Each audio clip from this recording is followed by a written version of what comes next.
Hi friends, I'm here with Matt Pooley at Pooley Wines in the Vineyard on Butchers Hill in Richmond, Coal River Valley. And Matt and I, we're just going to have a quick talk about Budburst. Budburst is a name that's sort of close to my heart because I named my business after it, but a lot of people don't really know what it means. So maybe you can enlighten us a little. Thanks, Joe. Well, welcome everyone. It's a great time of the year to be in the vineyard. Nervous moments for the next sort of 2 months, really, up until sort of October, end of October, beginning of November. But the whole vine cycle is now coming to life. The vine is a perennial plant which goes into dormancy through winter, and then now all the nutrients and everything that have been stored in the roots are now coming forth out into the buds and supplying nutrient and all the carbohydrates that are needed for these buds to initiate, and this is what we're at the moment. Budburst is bud initiation.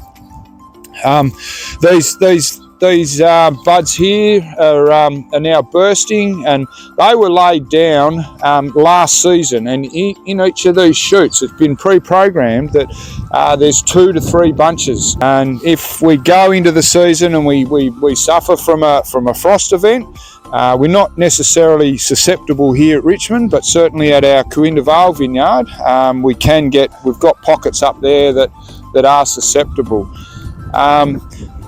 If these buds get burnt, that secondary and tertiary bud will then burst. And when you say burnt, you mean through frost, don't you? Yeah, that's right. Yeah, if these because they're so soft and subtle and gentle, the cells, if they go through sort of sub-zero degree evenings and early mornings, those cells freeze, and then as the sun rises in the morning and they defrost, those frozen cells have lost their structure and they no longer can support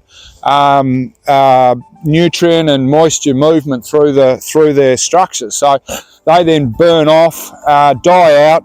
And when you have frost and they drop off, that's how you lose your crop, isn't it? Yeah, that's right. They don't grow back. No. See, in each of these buds, there's 2 to 3 bunches in there. So, in the next bud, in the secondary one, there might only be one bunch in that bud.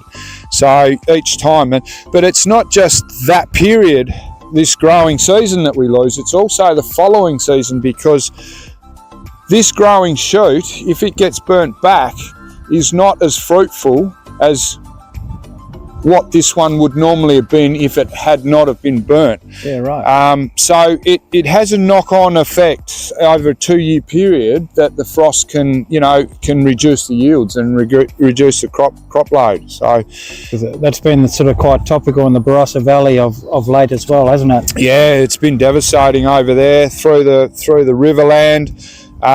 Through the Riverina area as well, 100,000 tonnes of fruit, has been lost, and so that's fruit that's not going to. Have they got a percentage of no, I haven't heard of any percentages, but I know some of the bigger companies that have been walking away from growers' contracts are now having to go back to growers and say, look, we've lost other contracts due to the frost. We now need to pick up that crop.